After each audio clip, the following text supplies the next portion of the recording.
but not a lot. I mean, we're still talking agency. Now we're just going to talk about working with buyer. And so let's talk about the type of agreements that we have. Well, actually, first of all, let's start with the options that the buyer has. Let's go all the way back to the Working with Real Estate Agents brochure. I tried this one day in class, and the students liked it, so I'm going to try it with you guys as well. When you're working with a buyer, when you meet a buyer and you're just building rapport, nothing has happened. That's an initial contact. It's not important. But at some point, you're going to reach first substantial contact, right? So you have a buyer. First substantial contact, what are you going to do? Working with Real Estate Agents brochure, right? Bless you. Now, the buyer has two options. Buyer, can I be your buyer's agent? Or, do you understand that I work for the seller? Remember these options? Okay? So, he could choose to be not represented. He would be known as a buyer what? Customer. You do understand that this is extraordinarily rare today. It doesn't mean I can't ask you a test question on it, but it's extraordinarily rare. Can we stipulate that? We're good, okay? It is so rare that I would want it in writing somewhere that the buyer acknowledged that I went over this and he chose not to be represented. Can you remember where it's in writing that he understands that I'm working for the seller?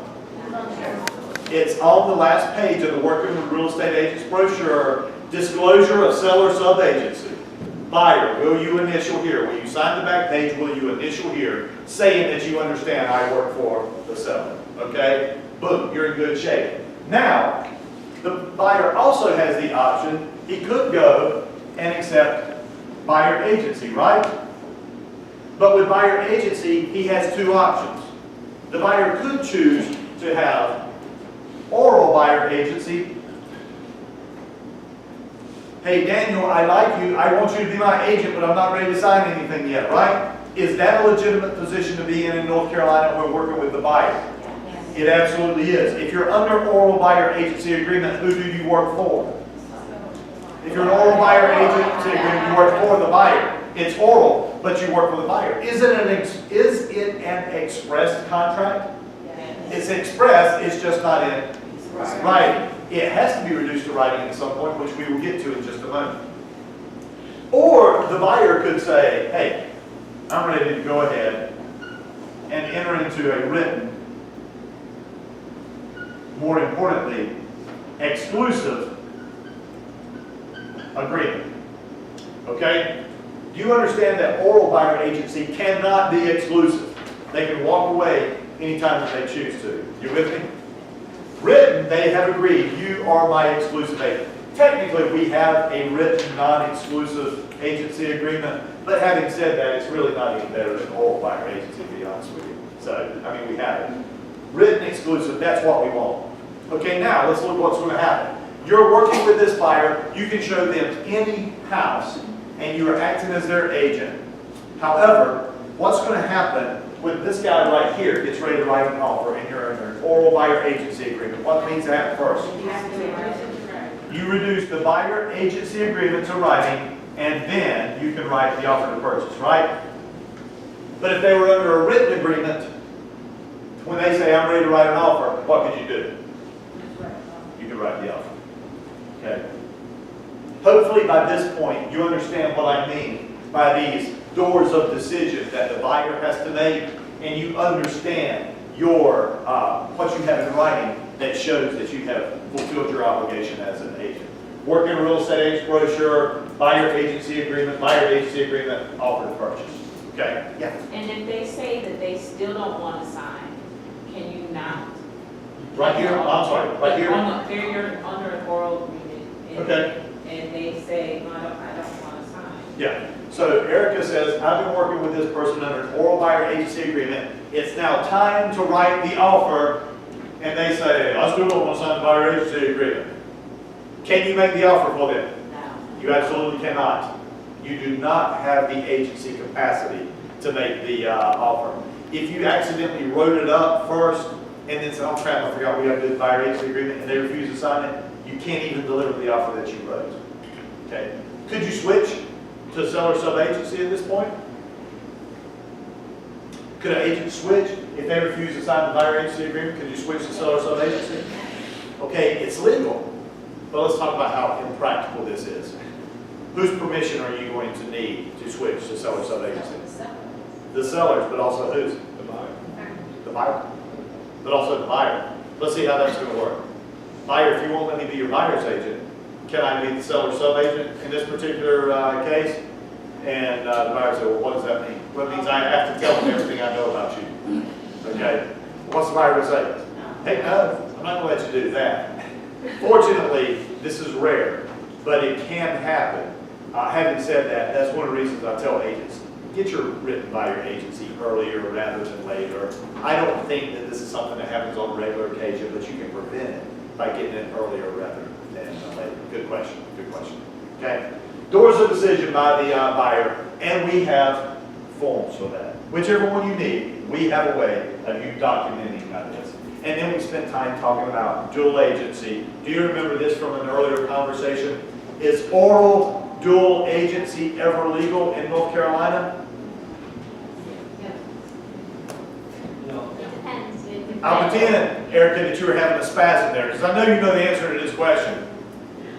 Is oral dual agency ever legal in North Carolina? And the answer is yes, but it can only arise out of what? Oral buyer agency. Okay? Y'all need to study with Brad. He's got it going on today. He is on fire today. Okay? Yeah, remember that. There's a big deal on this exam about when things need to be in writing, and that's a theme that you'll see a lot on the test. Okay? Buyer agency. Let's go to the buyer agency agreement. What page did we say it was on?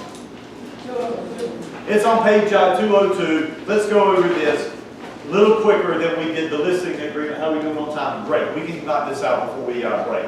The buyer agency agreement, we can stipulate a lot of the agency stuff. For example, the first paragraph introduces the parties.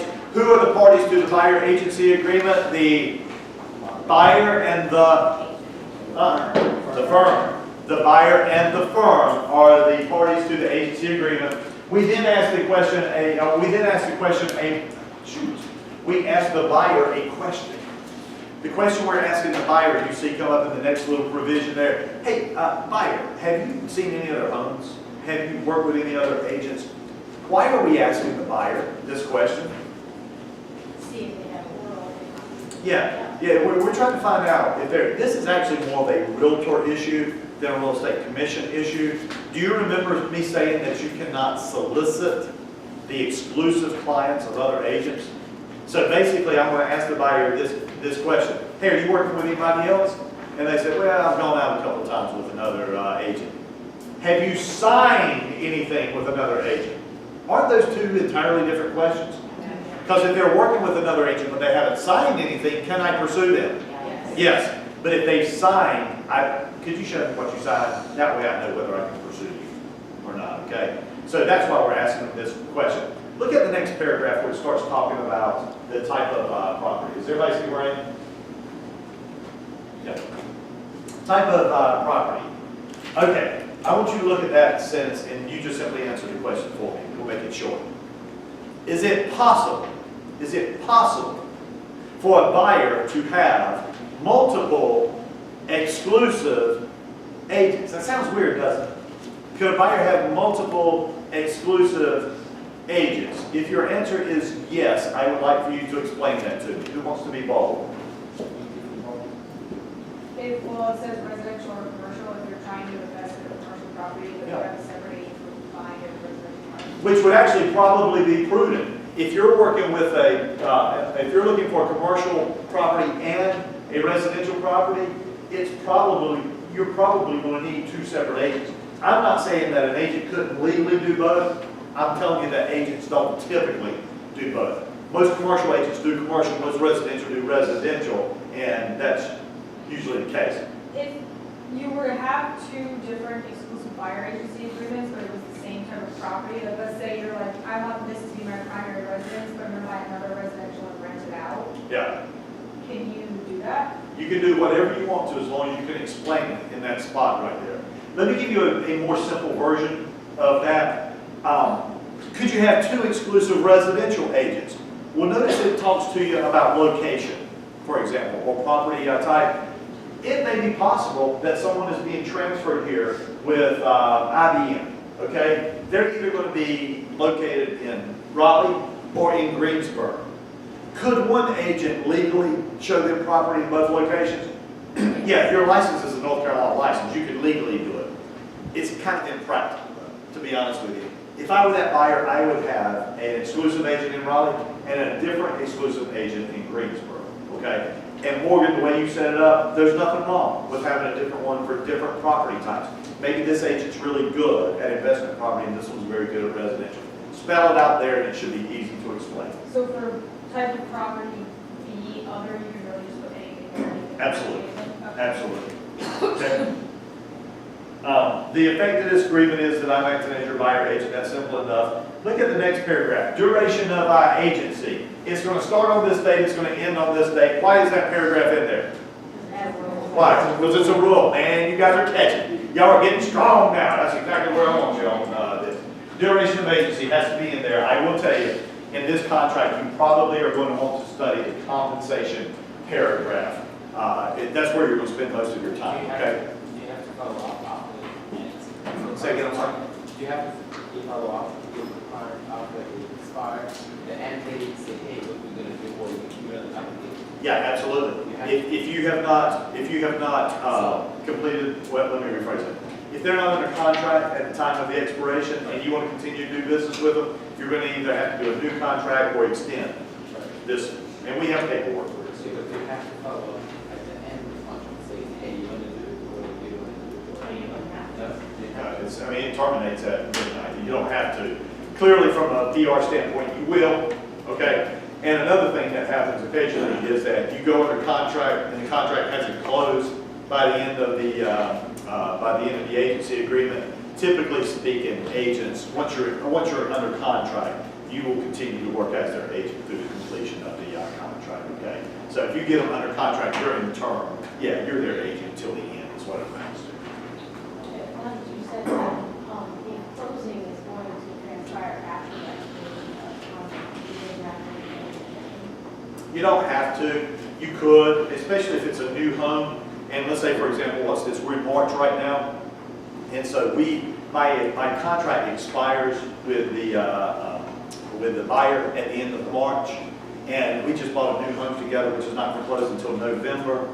I would probably extend the agency agreement to that point, even though technically you don't have to, because keep in mind, what are agents getting paid for? For procuring the buyer. When did you procure the buyer? I did that in March. To be quite honest with you, the buyer would be stupid to fire you at this point because you have already done the thing that's getting you paid. Okay? They say, well, I don't want you to be my agent anymore. Well, fine, you're on your own, but I'm still going to get paid at the closing table because I did what I was obligated to do here. Okay? So that's why, for the most part, if it's a long period of time, I would suggest that you extend. If it's only inside of 30 days, I wouldn't even bother with an extension. It's pretty much understood. So if you have an exclusive buyer agency agreement with someone, and then they are driving around, and then they walk into a new home community, Yes. and they sign papers, are you eligible to receive the commission? Hold that thought for just a moment. You're getting right where we're going in 4B. Okay? What's yours? The deal falls through, for example, those, are you still have to pay the agent because it wasn't your fault? Normally what happens is you'll see that buyer's agents most often pay a success fee. And success fee means you're probably going to get it to the closing table. The ready, willing, and able doctrine works on the seller side. And on the buyer side, we have the same language. But to be quite honest with you, if for some reason the deal falls apart, you're going to have very limited ability to. On the seller's side, but yeah. if the seller get, what, 6%? If it closes. Maybe close. Yeah, yeah. But Now, if the seller walks away for no reason, they would still owe the listing agent money. But I'm telling you, on the buyer side, it's so hard to collect if it doesn't close. Because remember how you were going to get paid. You were going to get paid from the seller. And if it doesn't close, the seller, I promise you, is not going to pay you. You could go after the buyer, but it's a tough case. It's a tough case. Okay. Okay. We were leading up to this compensation paragraph. Is where we got started. And so notice in the compensation paragraph, the first sentence talks about a retainer fee. It's legal in North Carolina. If you would like to collect a retainer fee, there's no reason that you can't do that. Write that number in there. I will tell you, retainer fees are they're fairly rare, right? And the reason for that is, okay, Erica, I like you, you look like you're smart, you look like you'd be a good agent, but she wants to charge me a $500 retainer fee before she ever takes me out. Melissa looks smart too, and she doesn't charge me a $500 retainer fee. So a lot of times buyers will go the path of least resistance on that. I wish all agents charged a retainer fee, because I tell you, you're not an Uber real estate firm. I mean, it's not your job. You don't make money showing properties, you make money for closing. So I wish agents would, in fact, insist on these retainer fees, but until everybody's doing it, I mean, buyers are certainly going to take the path of least resistance. It's legal, do it if you want to. It's kind of rare in this area. Realistically, you're probably going to get paid under 4B. So I want you to notice that there's a long blank line in 4B. 4B basically says this: hey, buyer, in acting as your agent in this transaction, I anticipate that I'm going to make up a number here, I'm just going to say 3%. Acting as your buyer agent, I anticipate that I am going to make about 3%. Okay? Now, if you read farther down, you will see it basically says this: I expect to receive that 3% from a listing agent or a seller through their offer of compensation through the MLS or as a for sale by owner. So in other words, think about what you're telling the buyer here. I expect to make 3%, but where do I expect to get that money from? I expect to get it from the seller or the listing agent. Okay? However, if there's no compensation offered, or if the compensation is less than 3%, where do I expect to get it? I expect for you to pay. Okay? Now, agents need to do a good job explaining this. I don't think all agents do, because most agents just assume they're going to end up selling the house at the MLS, they're going to make their 3%. Everything's going to be lovely. Okay? But now, let's go back to Andrea's question. You just signed an exclusive buyer agency agreement with your buyer that says you're going to make 3% if they buy a house during the term of this contract, right? It doesn't matter how they're introduced to the house. You're going to make it if they're under an exclusive agreement if they buy a house during the term of this contract. Your buyer is not sitting at home thinking about you on weekends where you're working with other buyers. Don't be that naive. They're out looking at open houses and they're looking at new homes. So Andrew, you have a written buyer agency agreement that says you're entitled to 3%. While you're out with another buyer, one of your buyers goes under contract on a new home. Are you going to get paid? I would think from the builder, yes. Ah. That they would honor that. Okay. The builder doesn't know jack about your buyer agency agreement because they're not public documents. Okay? Your buyer forgot that you existed when they went to this new home because they perceive that they can get a better deal if there's not an agent involved. So now let me ask you that question again. Is the builder going to pay you if the builder doesn't know that you exist? No. No. Because the builder doesn't look at you as the procuring cause of sale. That buyer got there because of their marketing, okay? You weren't there, so you're not procuring cause of sale. The builder is under no obligation to pay you. But if the buyer buys a home, they're under obligation to pay you, aren't they? Because remember what it says there in 4B. If there's no compensation offered and you buy during the term of this agreement, then you're going to pay them. Okay? When you have buyer agency agreements in the field, I highly recommend that you explain what these things mean to the buyers. And then I suggest that you give them a stack of your business cards and say, listen, I'm working with the Joneses this weekend. I know you're going to be out looking at other houses. If you walk into a new home or an open house, if I were you, I would give them my business card. Okay? That way, they don't bother you. They will call me. Because if I'm under a written agreement, I'm going to get paid anyway. You have no reason for trying to hide it. Yeah. So even though this is a buyer agreement, the buyer's agent gets paid through the seller. So Typically. what if the seller has a different percentage that they're sharing with the buyer's agent that is more than what is said in this contract? You actually know the answer to that, but we will have to dredge up some highly important information. It's now time to talk about that. Jim's question is, well, what if I'm making more? than the 3%. What if I'm making 3% plus a $2,000 bonus? Do y'all remember this conversation? It must be disclosed in a timely manner and reduced to writing no later than the offer to purchase. So by now, I'm making more than 3%, you should know I'm making 3% plus a $2,000 bonus. Do you still want to see the house? Where would it, what contract would we put on? We have a form for that. It's form number 770, which you don't need to remember, but we have a form that allows you to do that. There's no reason you couldn't just go back and modify the buyer agency. Okay. Okay, you could do that. Okay, great question. And again, it is my hope that as we go through this class, you start seeing how the cylinders click together.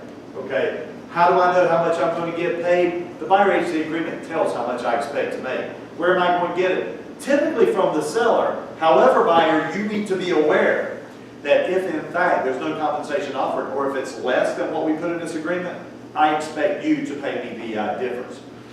By the way, in the field, you know, you don't always go after the difference if you're getting less, which is fair. I don't care which way you do it. The buyer just needs to know what your plan is on that.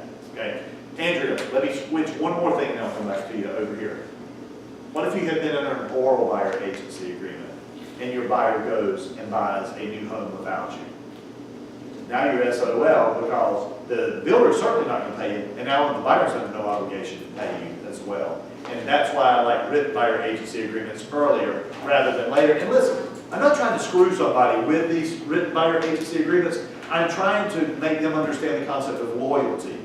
I can be your agent, but if you don't identify me to that seller, they're not going to know I exist.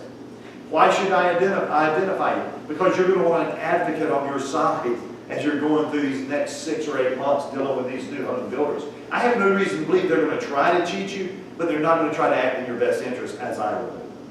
Okay?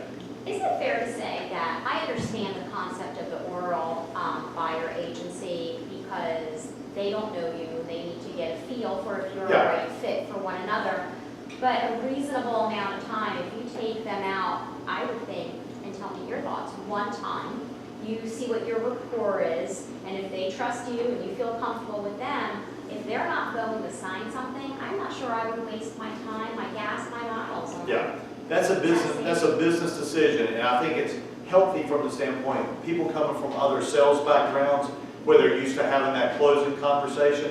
I'm afraid where it happens sometimes is you have people that didn't come from a sales background, and so they allow it, and they assume that everybody's going to act in their best interest. I love teachers, I love nurses. They're incredibly naive when it comes sometimes to dealing with these situations in the field until they get burnt one time. I was having a conversation with 2 young agents one day, and it was kind of funny because a buyer had bought a house from a third agent, not with our firm, and both of these 2 agents had worked with that buyer at separate times.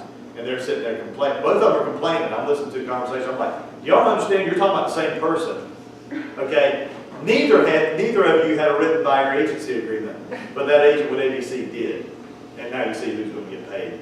So you hate for agents to have to learn tough lessons like that. And it's your business practice, to be honest with you. Some agents say they work under oral buyer agency agreements all the time. They know they're going to lose somebody from time to time, but they're just more comfortable with it. And it's your business practice at that point. I like it in writing earlier rather than later. There's no requirement by law or rule that it is. Okay? Buyer agency agreement. Karen, were you about to ask I have a questions? question about compensation. Okay. About the percentages, because from my understanding, you're not allowed to tell you that there is no specific compensation percentages, but yet it seems like there is in practice. It doesn't. We don't discuss what standard is, although you don't have to be in the field very long before you realize there are numbers that come up more often than not. Okay, but don't never tell the clients that there's a standard. As far as we're concerned, everything is negotiable, and the MLS, the Realtor Association, nor the Real Estate Commission can tell you how much you have to charge in compensation. Weirdly enough, we all come up to very similar numbers. Leave it at that. Put that in the MLS, though, correct? Now, once I put it in the MLS, Put it in the MLS. once I put it in the MLS saying how much I'm going to pay you, Okay. I have to pay you that amount. I just don't have to put the same amount that everybody else does, although it's not. Okay, let me get Morgan, I'll come forward real quick. So in that exact example where you were under an oral buyer agreement and they go to a new home construction site and they decide they want to buy and they go under contract Uh-huh. or sign, whatever. And then they come back to you and say, I did this, and you do say, you know, I'm being advocate, I can negotiate on your behalf. Can you sign the exclusive agreement after they've already agreed with the builder? You can, but the key to it is one, if they were not under an exclusive agreement to start with, they're probably not going to sign it now, because the builder is not going to pay you if you were not the one who introduced the buyer to the property. Okay. Okay? You need to instill in your buyers the discipline to say, I have an agent, and then explain your value proposition to them. I'm telling you, a buyer's agent, even in a new home, has a lot of value. And listen, I love new home builders. I don't think they're intentionally trying to cheat you, but they only have one loyalty, and that's to the builder.